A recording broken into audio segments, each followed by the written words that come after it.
Welcome, in front of me I have Nokia 216 and today I will show you how you can input your security code.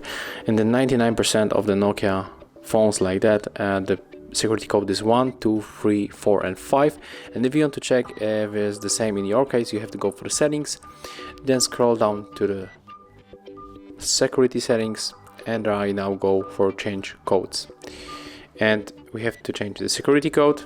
And as you can see, I'm going to input 1, 2, 3, 4 and 5, click OK, and as you can see right now it was accept, so it means that the code is successful. Right now we can change that code, for example for 11111, click OK and do the same. As you can see, the security code has changed, so the default code in this smartphone was 1, 2, 3, 4 and 5. And if you find this video helpful, remember to leave a like, comment and of course subscribe to our channel.